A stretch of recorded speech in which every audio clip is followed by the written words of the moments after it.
faster, sleeker, or we can be cool with being comfortable with who we are now, just the best version of us now. Well, do you find yourself, because everything with the social media spreads information so rapidly, do you find yourself succumbing more than you may have in the past? I mean, as a young guy, you didn't give a shit whether you didn't know what it was, so how would you have known, right? And you wouldn't have known. But do you think you are more sensitive to it now? What I can honestly say to answer my own question is, because I'm that old, I'm the dad now, I don't know how to work anything, but I can scroll on. When I do look at some of those photographs or little video vignettes, I was finally figured out to myself, wait a minute, you can't pretend that it's 1995, 2000, 2010. Can I be the best version of me in 2024 when I lay my head on my pillow tonight, tired as I may be, so I sit there to make things work. And then I go, hey, that was a good thing. You know, so I've come to terms with that. I'm good with it. As long as I can be the best 2024 version. Great people, but you guys were greatest at Channel 1 and what is happening here. And it's always been about relationships for me. So, you know, when I asked you to do this last week, you were like, of course. Yes! Yes! Well, thank you, Gotham. My last question is, why did you decide to call this series Thank You, Good Night? Because it sounds like a conclusion. One could assume that, but for me, at the end of the night, at the end of a hard night's work, I'm the last one to walk up to that microphone and I thank you for spending a couple of hours of your life with me and to my benefit. And then I wish you well into the good night. So it's not a conclusion to me. It is saying with all my heart, thank you for being here, giving me that opportunity, and I wish you well into the good night. And when I told Gotham that time, he goes, that's it. So I'm glad it's not. I'm really pleased. I think it's the best record we've done in 20 years because I found joy again.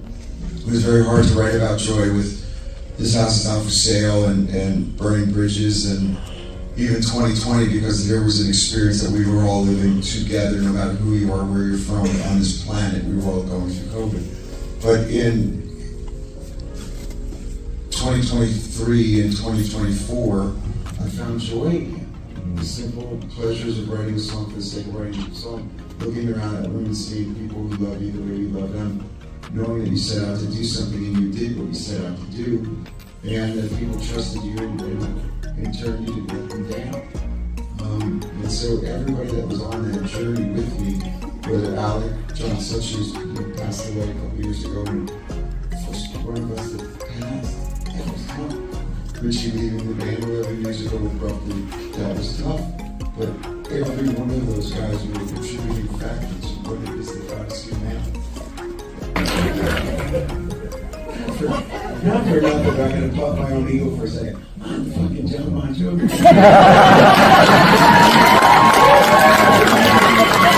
It was good to be here. It was very good to be here. In fact, it's still good to be here. Yes. You know? I love you. You know what I get more now is my mom loves me. At least alas, it happens. But of course, we're having all the fun of it. So you don't feel like you. I missed out on nothing.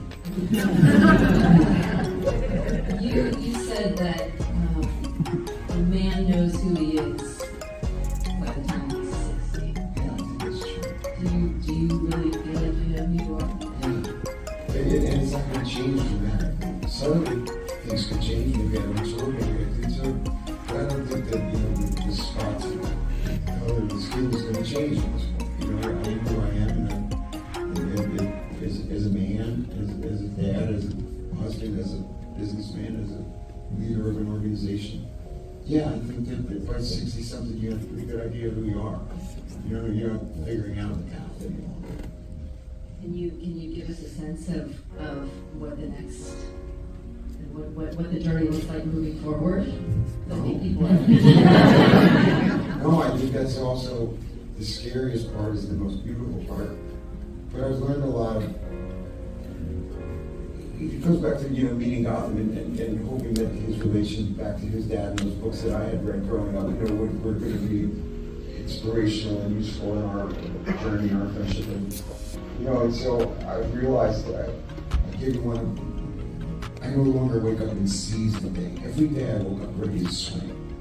Now I've learned to embrace it, and I just say embrace the day. That in and of itself is huge for me. I woke up like this every day for the first 60 years of my life. And at 62, I'm like,